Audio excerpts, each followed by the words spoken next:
አዲስ መረጃ እየሰማ ነው ያለው ነው ደግሞ ምንድነው አብይ አህመድ ምዕራብ ትግራይ ሊመልስ ይችላል ነው። ይሄ አዲስ ነው፣ ግን አሁን በሌላ እንዳትይዙ ያሉን ምንጮቻችን በጽሁፍ አይደለም የመጣው፣ ጽሁፍ አቀረቡልን አሉ። ጽሁፍ ቀረበልን። አዳማ ላይ የተደረገው ስብሰባ ነው። ኦህዴድ ብልጽግና ያደረገው ስብሰባ ነው። ኦህዴድ ብልጽግና ብቻቸው ካሁን ቀደም ይሰበስባሉ ይላሉ ምንላቸው ሰነዶችም እያወጣን የምናጋልጠው የነበረው የናባዱላ ብቻ ሳይሆን አብይ አህመድ ራሱም የተገኘበት ነበረ እና እዛ ላይ አብይ አህመድ ራሱ ያቀረበው በቃል የሰጡን መረጃ ነው። ያቀረበው ምንድነው? የያዝነው የምናስረክብበት ጊዜ ሊመጣ ይችላል ይላል። ምዕራብ ትግራይ ልናስረክብ እንችላለን። ምዕራብ ትግራይ ነው፣ ግን ልናስረክብ እንችላለን። እሱ አለመያዝ ምዕራብ ትግራይ አለመያዝ ዋጋ ሊያስከፍለን ይችላል ይላል። መልሰን ማስረከብም ዋጋ ሊያስከፍለን ይችላል። ነገር ግን ለጊዜውም ቢሆን ተመልሶ እጃችን ላይ እስኪገባ ድረስ ምዕራብ ትግራይ ልናስረክብ እንችላለን ይላል። ይህንን የምናደርገው በውጭ ኃይሎች አስገዳጅነት በወያኔ አዲስ የጦር ንድፍ የጦርነት አካሄድ ነው። መተርጎም አለብን። ይህንን አሁን እያለ ያለው ወያኔ ፈርቶ ወይ የፕሪቶሪያ የተባለ የመቀለጃ ስምምነት የቀልድ ስምምነት እየተደረገ የሚሄድ አካል ሆኖ የሚሄድ ኃይል ሆኖ አልተገኘም። ምዕራብ ትግራይ ካልተመለስኩ፣ ተፈናቃዮችን ካልመለስኩ እና መሬቴን ካላስመለስኩ፣ ሉዓላዊነቴን ካላረጋገጥኩ ምተኛ አይደለሁም ብለዋል። ከኤርትራ ጋር ስምምነት ፈጽመዋል። አይዋጉም። ያሰብነው ሴራ ካሁን ቀደም የምንለው ሻዕቢያን ይዘህ ወያኔን ትበላለህ፣ ሻዕቢያና አማራ ኤርትራና አማራ ይዘህ ትግራይን ትበላለህ፣ የቀረውን ትግራይ ይዘህ ወይ አማራ ወይ ኤርትራ አንዱን አስቀድመህ ትበላለህ፣ የተቀረው የመጨረሻው ሶስተኛ ደግሞ አጥፍተህ ሰሜነኛው የሚባል አንበርክከህ ትኖራለህ ነው። እሱ ያለው ነው። የነሱ ሐሳብ በግላጭ ነው የነገሩን። ታምራት ነገራ ሲነግረን የነበረ፣ አብይ አህመድ ራሱ ሲነግረን የነበረ፣ የእሱ አክቲቪስቶች ሲነግሩን የነበሩ ነው እየነገርኳቸው ያለው እና ይህንን ታደርጋለህ የሚለው አልሰራም፣ ፕላናችን አልሰራም ይላል። አብይ አህመድ የሚለው ነው ፕላናችን አልሰራም እና የያዝነው መሬት ምዕራብ ትግራይ ልናስረክብ እንችላለን ነው የሚለው። በሁለት ቦታ ነው የተከፈለው ነው የተባለው። የኦህዴድ ብልጽግና ሁለት ቦታ ላይ ነው የተከፈለው። አንደኛ መመለስ አለብን፣ ከትግራይ ጋር የሚያጣላ ነገር የለብንም የሚል ነው። ሁለተኛው ይህንን ካስረከብን አማራ ራሱ ቀና ያደርጋል ይላል። አያችሁ አንጻራዊ መሆኑ። ምዕራብ ትግራይ እንደዚህ ካልን እኔ ነኝ ሙሴ ምናምን እያለ የሚሄደው ምዕራብ ትግራይ ብቻ አይደለም፣ ሌላም መሬት የትግራይ መሬት ለመያዝ ይሄዳል። ምዕራብ ትግራይ ካስረከብን አማራና ትግራይ ተስማምቶ መሄድ ይጀምራል።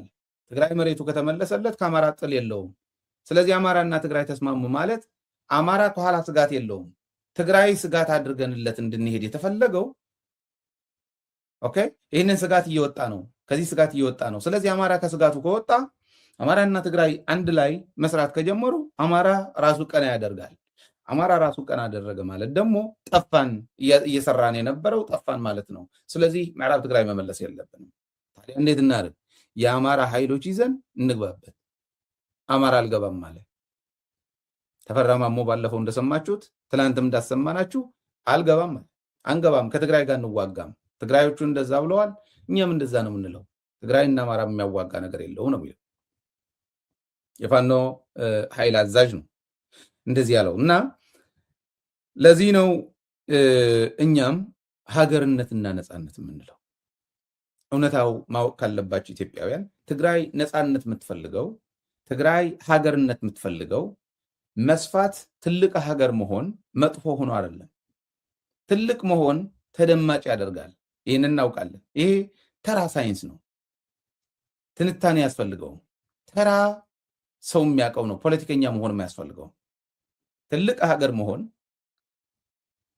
በደንብ እንድትደመጥ ያደርጋል በዓለም መድረክ ላይ። ስለዚህ ትግራይ ሀገርነት የምትፈልገው ከዚህ ሴራ ነው። መልሰን እንይዟለን ይላል። ምን ማለት ነው? ተመልሶ የሚመጣ ሌላ ጄኖሳይድ አለ። አሁን ልናስረክብ እንችላለን፣ ግን መልሰን እንይዘዋለን፣ ለጊዜው እናስረክበዋለን እንጂ ምዕራብ ትግራይ ያስረክቦማ የለም። ምን ማለት ነው? አያችሁ፣ አሁን ምዕራብ ትግራይ ቢመለስ ይመልሰውና ተስማምቶ ተነጋግሮ ምናምን እኔ እኮ አልመልስም አላልኩም ምናምን ብሎ ይመልሰውና ትግራይ ከያዘችው በኋላ ተደላድሎ መጥቶ ደግሞ አማራን ቀልብሶ አማራን አንበርክኮ ማለት ነው። ዝም ብሎ አይደለም። የፋኖ ኃይል ዝም ብሎ የሚንበረከክ አይደለም። ፋኖን ያንበረክክና ከትግራይ ጋር ታርቆ ምዕራብ ትግራይን መልሶ ፋኖን ያንበረክክና ፋኖን ያጠፋና አማራን አንበርክኮ የእሱ ታዛዥ አድርጎ በሱ በአብይ አህመድ ሪሞት ኮንትሮል የሚንቀሳቀስ አማራ ያፈራና አሁን ሂድና ትግራይ ወጋ ይላል። የታሰበው ይሄ ነው። ግን ይመልሰውና ከዛ በኋላ የአማራና ግን ሌሎቹ በሌላ በኩል ያሉት የኦሮሞ ኃይሎች እንዳሉት ከተመለሰ አማራና ትግራይ አንድ ይሆናሉ። አማራ ራሱ ቀና ያደርጋል፣ ምክንያቱም ትግራይ ያግዘዋል የራሱን መሬት ስላስመለሰ ይላሉ። ስለዚህ ይሄ ነው ያኛው ነው የሚያሸንፈው፣ አብረን የምናየው ነው። ግን ትግራይ ለምንድን ነው ነፃነት የምትፈልገው ያላችሁ እንደሆነ ይሄ ቃል ይዩት። ልንመልስ እንችላለን፣ የራሳችን መሬት እኮ ነው። አልዋህ ምላሽ ለማልሞ ምላሽ የነበረው መሬታችን አሁን ያለችው ሽጉጥ የምትመስለዋ ትግራይ ለመያዝም አልተፈቀደልንም።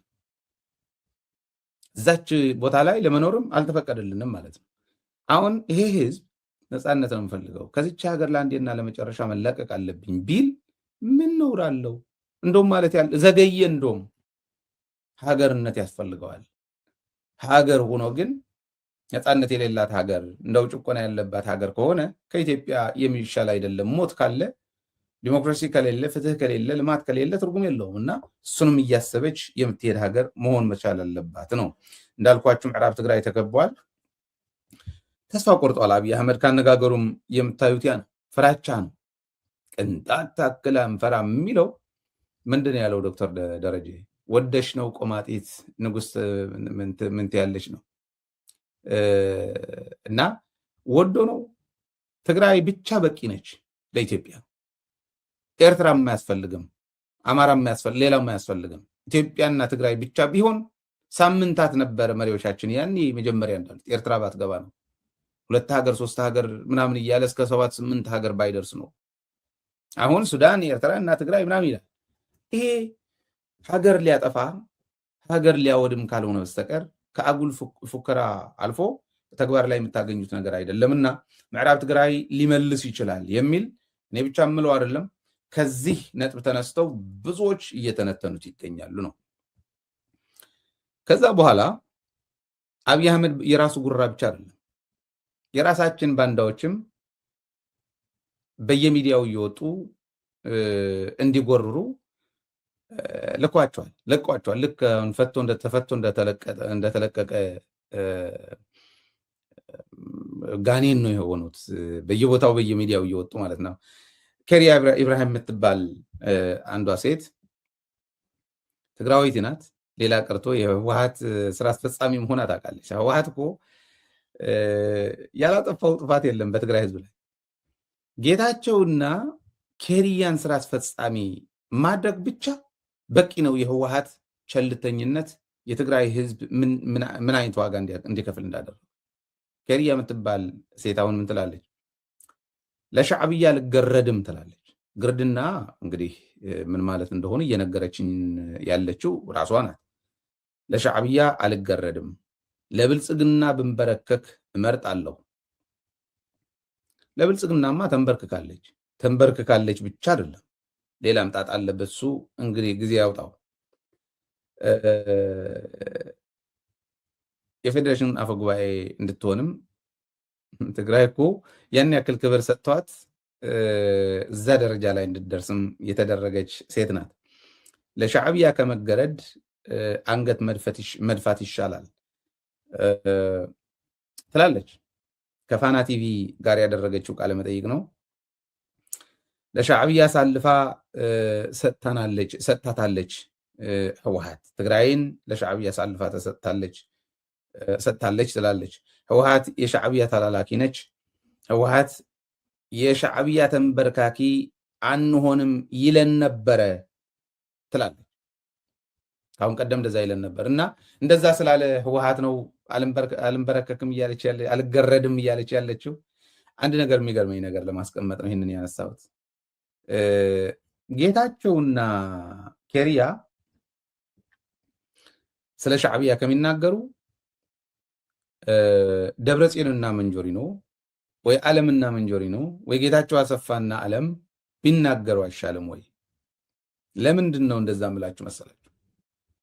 ሻዕቢያን መጥፎና በጎ ጎኑ የሚያውቁት ከሱ ጋር አብረው የታገሉ ሰዎች ናቸው። ኤርትራም ድረስ ሄደው ሻዕቢያን ለማዳን እዛ የገቡት የድሮ ታጋዮች ናቸው። እነጌታቸው የትላንት ናቸው። እነጌታቸው እነኬሪያ የሚያውቁት የለም። ህወሓት ነገረችን ያለች። ታዲያ የነገረቻት የምሰማ ከሆነ አሁን የሚያዋጣን ከኤርትራ ሰላም መፍጠር ነው። ከአንዱ ሰላም ፈጥረን አንደኛው መምታት ነው። ሊያጠፉን የሚፈልጉ ኃይሎች ነበሩ። በሰላም የሚፈታ በሰላም ፈታን። በኃይል የሚፈታ በኃይል ይፈታል። በህግ አይሆንም ያለው ኃይል በኃይል ይፈታል ችግሩ።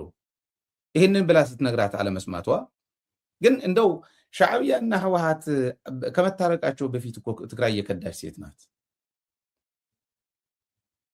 አዲስ እኮ አይደለች። ማለት ህዝብ እንዳይሳሳት ነው እንጂ እንደዚህ የምንለው ኢትዮጵያውያን እንዳይሳሳቱ እንጂ ኬሪያ ማለት እንደ ሰውም አትቆጠርም። ትግራይ ላይ ሶሻል ሚዲያ ላይ ሄዳችሁ ማየት ትችላላችሁ። ትግራይ ሄዶ ማጥናት ይቻላል።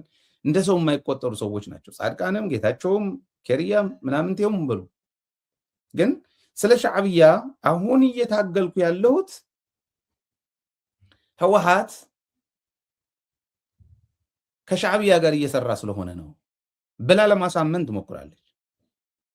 አሁን ከብልጽግና ጋር እየሰራ ያለሁት ህወሓት ከሻዕቢያ ጋር እየሰራ ስለሆነ ነው ትላለች። እንግዲህ ያስቡት፣ ሻዕቢያና ብልጽግና አንድ ላይ ያሉ ትግራይን ከታ ሄደች ሴት ናት።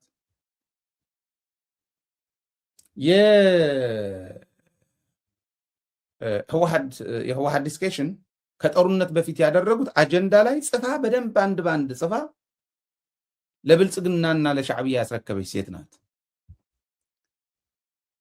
ሻዕቢያና ህወሓት መነጋገር ከመጀመራቸው በፊት ብቻ ሳይሆን እየተዋጉ አንገት ለአንገት ተናንቀው እየታገሉ በነበሩበት ጊዜ ሴትየዋ ለሻዕቢያም ለብልጽግናም የተገረደች የነሱ ገረድ ሆና የነሱ አገልጋይ ሆና የነሱ ሚስጥረኛ ሆና ሚስጥር ይዛ የጠፋች ሴት ናት እንደዚህ እያለች ያለችው። ታዲያ ለብልጽግና መንበርከክ ይሻላል የምትለው አሁን አይደለም የተንበረከከችው። ለሻዕቢያ ልገረድም የምትለው ለሻዕቢያና ለብልጽግና ልትገረድ አይደለም ወይ የሄደችው? ለምን አታገልም ነበር ታዲያ? ለምን አትወጣም ነበር ከታጋዮቹ ጋር? እንደዛ ቢሆን ነው አማራጭ አታይል አልነበረም። ተለምናለች እንውጣ ተብላ። ይህንን አይነት አካሄድ ይገርመኛል። አንዳንዴ ኢትዮጵያውያን ያቋት ይሆናል። ለምሳሌ እንደዛ አይነት ኢንተርቪው አድርጋ ስትወጣ ምንኛ ይንቋት ይሆናል ብዬ ነው የማስበው። ምንኛ ይንቋቸው ይሆናል እነዚህ ሰዎች። ምን አይነት ባንዳዎች ናቸው? ምን አይነት ሀገር ሻጮች፣ ህዝባቸው ጋር የሚታገሉ ጸረ ህዝብ የሆኑ ኃይሎች ናቸው ብለው ለህዝባቸው ያልታመኑ ለእኛ ይታመናሉ ብለው እንደማያምኗቸው አውቃለሁ። እያችሁ በዚህ ልክ ነው ራሳቸው አውርደው ገረድ ሆነው እያገለግል ያሉት። አልገረድም ደግሞ ትላለች። ተገርዳለች። ኦልሬዲ ግርድናዋ ህወሓት ከሁሉም ጋር እየታገለ በነበረበት ወቅት ነው የሄደችው። ሰው መስላ አሁን መጣ ሚዲያ ላይ ወጥታ ስለተናገረች ፊቷ እንደው ወልውላ ስለመጣች ሰው ተብላ የሚቀበላት ኃይል ይኖራል ብላ ማሰቧ ራሱ ይገርማል ማለት ነው። እንዳልኩት አንደኛ ሻዕቢያን ሙሉ በሙሉ ከማያውቁት ሰዎች አንዷ ነች።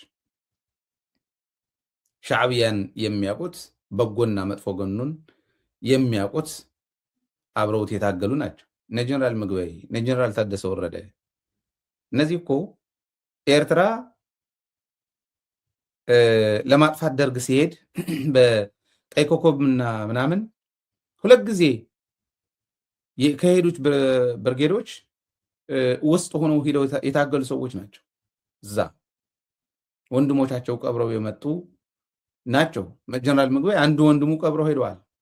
ከወንድሙ ጋር ነው የሄደው። ወንድሙ እዛ ተሰውተዋል። ሌሎቹም እንደዛ የሚያውቋቸው ያሁኖቹ እንጂ አብረዋቸው እየሰሩ ያሉ እንጂ ኬሪያ አይደለችም። ማንን ልታስተምር ነው ኬሪያ እንደዛ ምትለው? የጌታቸው እንደዛ የሚለው ይገርመኛል።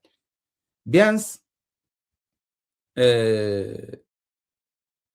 አንድ ላይ መስራታችን ተወደደም ተጠላም ለነሱም ለኛም መፍትሄ አምጠዋል። ቢያንስ ትላንት እንደተናገርኩት በዛ በኩል ጦርነት የለም፣ መተጋገዝ መተባበር እንጂ ጦርነት የለም። ወርቅ ያሸሻሉ ምን ያሸሻሉ ይላሉ። በፈለግነው ቦታ እናወጣለን። በፈለግነው ቦታ ታፍነን መኖር ስለሌለብን በፈለግነው ቦታ ወርቃችን ይሁን ሌላ አውጥተን እንሸጣለን። ይሄ የትግራይ ጉዳይ እንጂ የኢትዮጵያውያን ጉዳይ አለ። ኢትዮጵያ ያለው ሁሉ ስለ ትግራይ ተቆርቁሮ መናገር የሚችልበት ሁኔታ የለም እና አፋቸውን ቢዘጉ ባይናቁ ባይዋረዱ ይሻል ነበር። እንደ ወንድም ልምከራቸው ብዬ ነው። ምናልባት ይገባቸው እንደሆነ ሰላም ፈልገው እንደሆነ ሰላም እኮ ነው እየተባለ ያለው። ከኢትዮጵያ ጋር ሲባል ሰላም ይሆናል ይላሉ። ኢትዮጵያ በላቸዋለሁ የምትለው መሬታችን ይዛ ያለች እስካሁን ወራን ያለችው ሀገር ሰላም ሊፈጠር ይችላል ያሉ። እንደው ከእናንተ ጋር ሰላም እንፈልጋለን፣ እንነጋገር፣ እንደጋገፍ እያሉ ያሉት፣ ጾም እንፍጠር እያሉ ያሉት፣ አብረን የጋራችን ጠላት እናጥፋ እያሉ ያሉት ደግሞ አይደለም እነዚህ ጠላቶች ናቸው ይላሉ። ለማንኛውም ሻዕቢያን ጎትቶ ያመጣው አብይ አህመድ ነው፣ ብልጽግና ነው። ስለዚህ እኔ ሻዕቢያ ለምሳሌ አብይ አህመድ ሰላም ብሎ ቢመጣ ከኢሳያስ በላይ የትግራይ ጠላት የሆነው አብይ አህመድ ነው። ምክንያቱም ያመንከው ወንድም ያመንከው ሰው ያመንከው ጓደኛ ሲያጠፋ ነው መጥፎ እንጂ ጠላትማ ጠላት ነው። ሻዕቢያ እኮ ለዘመናት ጠላት ተብሎ የኖረ ድርጅት ነው። ኤርትራና ትግራይ የኤርትራ ህዝብና የትግራይ ህዝብ እንዳይገናኝ የሻዕቢያ አካሄድ ትክክል አይደለም እያልን የኖርን ህዝብ ነን እኮ። ስለዚህ ሻዕቢያ ገባ ቢባል ለዘመናት እየታገል ነው የነበረው ነው ይባላል። የራስህ መንግስት ያልከው መጥቶ በተኛህበት ሲያርድህ ግን ይሄ በዓለም ታሪክ የመጀመሪያ መሆኑ እንደዚህ ያደረገን ተብሎ ይቅር የማይባል በደል ተበድለናል መባል የነበረበት ከኢትዮጵያ መንግስት ነበር እና ለማለታቸው ያው ግርድናዋ ነው እየነገረችን ያለችው። ገረድ ነች። ምንም ማለት ከዚህ በላይም ልትናገር አትችልም። እና ይሄ ነው ማለት ነው። እና ጌታቸውም እንደዛ የተናገርኩት ስህተት ነው፣ ተሳስቼ ነው፣ ሳይገባኝ ስለነበረ ነው ይላል። እኔ ጌታቸው ያን ያክል እንደወረደ ያወቅኩት አሁን አይደለም፣ ቆይቻለሁ። አሁን የገለጸበት አገላለጽ ግን ቃል በቃል ልድገመው። በቋንቋም ደረጃ ሳንግባባ ነበረ ስንታገል የነበረው ይላል። ምሳሌ ሲያነሳ እንደው ሂድ ተናገር ተናጋሪ ስለነበርኩ ቃል አቀባይ ስለነበርኩ አሻሽለናል ብለው ሲነግሩን አሸንፈናል ወይ ምናምን ነበር የሚመስለኝ። ለካ አሻሽለናል የሚሉኝ አፈግፍገናል ነበረ። ታዲያ አሻሽለናል አላላችሁም ወይ ምናምን ብዬ ስናገር አይ አፈግፍገናል ማለት እኮ ነው ብለው ነገሩኝ ይላል። በቋንቋም ሳንግባባ ነው እኔ ዝም ብዬ እየወጣው ስናገር የነበረው፣ ቋንቋም ራሱ አንግባባም ነበረ ይላል። አያሳዝን? ያልኩት ሁሉ ተሳስቼ ነው ይቅር በለኝ አብይ አህመድ እኮ ነው ያልኩት ሁሉ ተሳስቼ ነው፣ በቋንቋም እነሱ የሚሉኝ ሳይገባኝ ቀርቶ ነው እና አብይ አህመድ ይቅር በለኝ ይላል። ቃል በቃል ነው የምናገራቸው፣ ቃል በቃል ነው ይህንን እያቀረብኩ ያለው። በቋንቋም ሳንግባባ ነው ትግሉ ያደረግነው። ቃል አቀባይ ስለነበርኩ የሚሉኝ እል ነበረ እና አሻሽለናል ሲሉኝ አፈግፍገናል ማለት ነበር ለካ። እኔ ሳይገባኝ ነበር ያ ሁሉ በኢትዮጵያ ሰራዊትና በኢትዮጵያ መንግስት ሳደበ የነበረው እና ይቅር በሉኝ ነው ያለው። ይሄ ቃል በቃል ነው። ቪዲዮውን ማየት ትችላላችሁ። ሰሞኑን ያደረገው ቆሞ ይሄንን መግለጫ ሲያደርግበት የነበረው ነው። ለማንኛውም ይሄ የውርደቱ መጨረሻ የውድቀቱ መጨረሻ ሊያሳየን ካልሆነ በስተቀር የሚለውጠው ነገር እንደሌለ እያየን ነው። ሌላው ቤት ለቤት ፍተሻ ተጀምረዋል የሚል የሳውዝ አፍሪካ ጉዳይ ነው። ኢትዮጵያውያን ሀገራችሁ ሰላም ማድረግ በትግራይ ህዝብ ላይ እየተደረገ ያለው ዘመቻ እንዲቆም ማድረግ፣ በአማራ ላይ እየተደረገ ያለው እንዲቆም ማድረግ፣ በሌላ ላይ እየተደረገ ያለው እንዲቆም ማድረግ፣ ከዛ ይልቅ የተበደለው ተክሶ መሄድ የሚፈልግ በራሱ ምርጫ በህገ መንግስቱ መሰረት እንዲስተካከል ሆኖ ወይ እንደ ጥሩ ሀገር ወይ እንደ ጥሩ ጎረቤት መኖር የሚቻልበት ሁኔታ ማመቻቸት የኢትዮጵያውያን ምርጫ መሆን መቻል አለበት ባይ ነኝ። ለምን አሁን የደቡብ አፍሪካው ጉዳይ ካየን ስደተኞች እየተጠቁ ነው፣ ቤት ለቤት እየታፈሱ ነው፣ እየታሰሩ ነው፣ ኢትዮጵያውያንም ጨምሮ ማለት ነው። እነዚህ ጸረ ስደተኞች የተባሉት እየያዙ ለፖሊስ እያስረከቡ ፖሊስም ጭምር ከነሱ ጋር እየሰራ ነው። ኢትዮጵያውያን ጨምሮ ብዙ ሰዎች ብዙ ስደተኞች እንደተያዙ ከጁን 30 ጀምሮ በተለያዩ አካባቢዎች ሱቆችም ዘረፋ እየተደረገ መሆኑ ሐሙስ በየሳምንቱ የሚደረግ ሰልፍም እንዳለና ከፍተኛ ተቃውሞ እያጋጠመው እንደሆነ ስደተኛው እየታየ ነው። ካሁን ቀደም ያልተደረገበትን ጆሃንስበርግም ጭምር እነዚህ እንቅስቃሴዎች እየተደረጉ መሆኑ በሌሊትም ጭምር ቤት ለቤት እየተፈተሽ ያለው ደግሞ በዚህ ባለፉት 2-3 ቀናት እየተደረገ ያለው መሆኑ ያሳያል። ይህንን እኔ የምረዳው ኢትዮጵያውያን ሀገራቸው ሰላም እንድትሆን ይሄ ጸረ ህዝብ የሆነው መንግስት አደብ እንዲገዛ ካላደረጉ በስተቀር በየትም ሀገር በሳውዝ አፍሪካ ያሉ ብቻ እንዳይመስላችሁ በየትኛውም ሀገር ያሉ ኢትዮጵያውያን ዋጋ እንደሚከፍሉ ሀገሪቱ እንደምትፈርስ አትጠራጠሩ። ይሄ ሟርት አይደለም። መጥፎ ለመመኘት ስለፈለኩኝ አይደለም። ሀገር ከሌለ ምንም አይደለም። ኢትዮጵያ ውስጥ እኮ ስደት ማለት ገነት መግባት እንደማለት ነው የሚቆጠረው። ሌላ ቀርቶ ወደ አረብ ሀገር ሄዶ የአረብ ገረድ መሆን እንደ ገነት በቃ ከሲኦል ገነት እንደገባ ነው የሚቆጠረው። በእርግጥ ሲኦል ያደረጋት መንግስት ነው። መፍትሄው መሰደድ አይደለም። አሜሪካ መሄድ፣ አውስትራሊያ መምጣት አይደለም። መፍትሄ የሚሆነው ኢትዮጵያ ማልማት ነው። አስቡት፣ ኢትዮጵያ የባህር ወደብ ፈልጋ ኤርትራን ከምትወር የራሷ የውስጥ ሀብት በፈለገው የኪራይ ዋጋ ወደብ ተከራይታ የራሷን ሪሶርስ ብትሸጥ ውስጥ ላይ የአምራችነት ብቃቷን ብታሳድግ ኢትዮጵያን የሚያክል ሀገር የለም። አፈሯ ጤነኛ ነው። ውሃ ሞልቷል በየሄድክበት። ኦኬ፣ ማዕድንም ሞልቷል። ሌላ የተፈጥሮ ሀብት ያደላት ሀገር ናት። እንደዚህ አይነት ሀገር ትልቅ እድል ተፈጥሮ የሰጣት ጸጋ ሳትጠቀም ለየራሷ እየተባላች ህዝቧን እያጠፋች ምትኖር፣ ህዝቧ አልምቶ አምርቶ ከዓለም ጋር ተወዳዳሪ ሆኖ ከመሄድ ይልቅ አበባ እየተከለ ችግኝ እየተከለ እያለማሁ ነው እያለ ሰው ግን በረሃብና በጥይት እየገደለ የሚኖር መንግስት የሚኖርባት፣ ይህንን ሲያልፍ እያጨበጨበ የሚያልፍ ያን ያክል የደነቆረ የማህበረሰብ ክፍል ያለባት ሀገር በየትኛውም ሀገር ሄዶ ዜጋዋ ቢደበደብ ቢገደል ከዚህ ያለፈ ታሪክ አይኖርም። አሁን ሳውዝ አፍሪካ ላይ እየተደረገው ያለው ሌላ ቦታ ላይ እንዳይደረግ ስደት ታሪክ እንዲሆን ከሆነ በመጥፎ አካሄዱ ሰው በመግደል በማጥፋት ሀገር በማውደም እየተመዘነ ያለው መንግስት አደብ እንዲገዛ ማድረግ ነው። ይህንን እምቢ አልታገልም በማለት አንታገልም። እያፈሷቸው ነው። ከፋኖ ጋር ታገል ሲባልም ለፋኖ እጅ መስጠት። ስንት ሰው ነው የሚያፍሰው? ይህ ይቀጥል።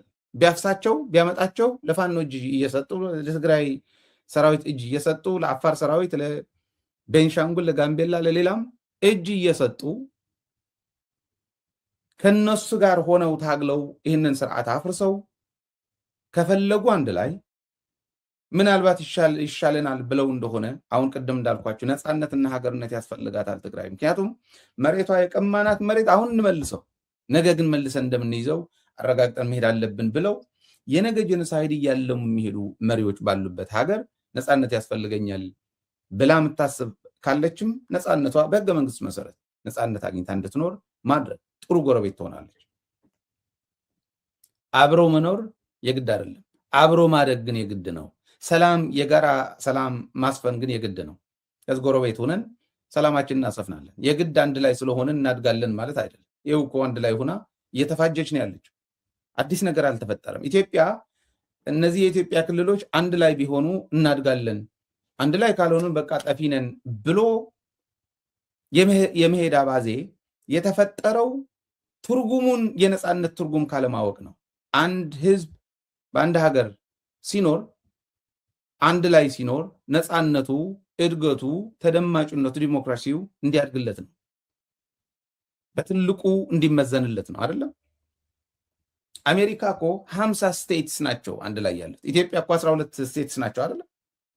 አንድ ላይ ዩናይትድ ሆነው በዩኒየን ፌዴሬሽኑ እነዚህን ይዞ ፌዴሬሽን ነው የአሜሪካ። ግን የኦቶኖሚ ሌቨሉ የሰልፍ ኦቶኖሚያቸው የራሳቸው ግልጽ ነው። እስከሄድ ድረስ የራሳቸው መንገድ ይሄዳሉ። ታክስ ለምሳሌ ግብር አከፋፈል ስታንዳርድ አይደለም፣ በሀገር አይደለም የሚወጣው። ታክስ የሚከፍሉት ስቴቶቹ የራሳቸው ነው። የራሳቸው ፖሊስ አላቸው፣ የራሳቸው ጸጥታ አላቸው። እንዴት እንደሚናበቡ ይታወቃሉ። አንድ ላይ ሲሆኑ ግን አንድ ፕሬዚደንት መርጠው በአንድ ላይ ይደመጣሉ። ዓለምን ሲያንበረክኩ፣ ዓለምን ሲያነጋግሩ አንድ ላይ ነው። ስለዚህ ዩናይትድ መሆናቸው ይጠቅመናል ብለው ነው። ለምን? ለነፃነታቸው፣ ለሰላማቸው፣ ለዲሞክራሲያቸው፣ ለእድገታቸው እንደ ሀገር። ኢትዮጵያም በፌዴሬሽን ስትጣመር እንደዛ መሆን ነበረበት፣ ልንደመጥ። ካልሆነ ንጉሳዊ የመጣ ሁሉ ንጉሳዊ ስርዓት ብቻ እንጂ ሌላ የማይታይ እኔ ነኝ ከላይ ሁኜ የምቆጣጠር እንጂ ሌላ የማይታየው ከሆነ ችግሩ እዛ ላይ ነው። ስለዚህ አንድ ላይ መሆን አንችልም። ትግራይ እየተበላች መኖር የለባት። እኔ እንደ አንድ ትግራዋይ ኢትዮጵያ ውስጥ መኖር ሰፊ ሀገር፣ ትልቅ ኢኮኖሚ፣ በትልቁ የምትደመጥ ልክ ስንሄደው እንደነበረ ከጫፍ ጫፍ ኢትዮጵያ ለማልማት እንሰራ ነበር። እኔ ስሰራ የነበረው ኦሮሚያ ነው። የኦሮሚያ ህዝብ ውሃ እንዲያገኝ ነበር እኔ በሙያ ሳገለግል የነበረው እና የትግራይ ህዝብ የተፈጠርኩበት ስለሆነ ትግራይ ነፃነት እንድታገኝ፣ ትግራይ ልማት እንድታገኝ፣ በተለየ እንድትጠቀም እያልኩኝ አይደለም። ኦሮሚያ ነበር ወክዬ ሲሄድ የነበረው፣ ኦሮሚያ ነበር ስጠቅም የነበረው። ደስ ብሎኝ ማለት እንደዛ ቢሆን ኑሮ ጥሩ ነበረ። በየጊዜው በየ10 ዓመቱ በየ20 ዓመቱ እየመጣ ትግራይ እንበላለን ከሆነ አሁን አብይ አህመድ እያለመው እንዳለው እንደዛ እናደርጋለን ከሆነ ግን ትልቅ አደጋ ነው የሚሆነው። ስለዚህ ወደ አደጋ ከመሄድ እኛ የሚሻለን ትግራይ የምትባል ሀገር መስርተን ጥሩ ጎረቤት ሆነን ከአማራም ከአፋርም ከሱዳንም ከኤርትራም ጋር አብረን እየሰራን የጋራ ሰላማችን እያጠናከርን ስንሄድ ነው። የጋራ ልማታችን እያጠናከርን ስንሄድ ነው። ይሄ ካልሆነ በስተቀር ለየራሳችን እየተባላን መሄድ አይዋጣም። በቃ ይሄ ከላይ ሆኖ የሚያዘው ንጉስ የማፍራት አባዜ ለሚያደንቁት ያንን አይነት አካሄድ ለሚያደንቁ ይሁን ነው ያልነው እና ከፈለግን ያ ካልፈለግን ደግሞ የነበረውን መልሳለን ተብሎ እንዲካሄድም ይሄ ስርዓት መውደቅ አለበት። አስተሳሰቡ መቀየር የማይችል ከራሱ ውድቀት፣ ከህዝብ ሞት፣ ከወጣቶች እልቂት፣ ከህዝብ መሰደድ ሀገሪቱ እየከፈለችው ያለው መስዋዕትነት ኢኮኖሚያዊ እያሸቆለቆለ ነው። አበባ እያየህ እያደግክ መስሎ እንደሆነ ነገ ታየዋለህ። ስለዚህ ከዛ እንድንወጣ መጀመሪያ ስርዓቱ መገርሰስ የግድ ነው ዋናው ሐሳቤ። ይህንን ብዬ ቋጫለሁ። ዛሬ ትልልቅ መረጃዎች ናቸው። መረጃዎቹም ትንታኔውም ለኢትዮጵያውያን ግብአት ይሆናል ብዬ አስባለሁ። እንደ ሚዲያ ኢትዮጵያውያን ስለዚህ ጉዳይ ዌል አዌርድ ሆነው እንዲዘልቁ እናደርጋለን። ያ የግድ ነው። የኛ እንደ ሚዲያ ግዴታችን ነው ብለን የምናስበው ነው። ኢትዮጵያውያንም ደግሞ ማለት ኃይሌ ስላለ ወይ ደደቢት ስላለ ሳይሆን ማሰብ፣ ማሰላሰል ከተጨባጭ ሁኔታው ጋር እያያያዛችሁ ማድረግ እንድትችሉ በዚህ አጋጣሚ ጥሬን አቀርባለሁ። ከያላችሁበት ሀገር ሰዓት አቆጣጠር አሁንም ሰላም እንድትሆኑልን በመመኘት ነው የምንለያችሁ ማለት ነው። ሚዲያችን እንዲያድግ ራሳችሁን የድርሻችሁን እየተወጣችሁ እንድትዘልቁ በዚህ አጋጣሚ ጥሪያችን እናቀርባለን። ሰላም ደግመን እንመኛለን። ትግራይ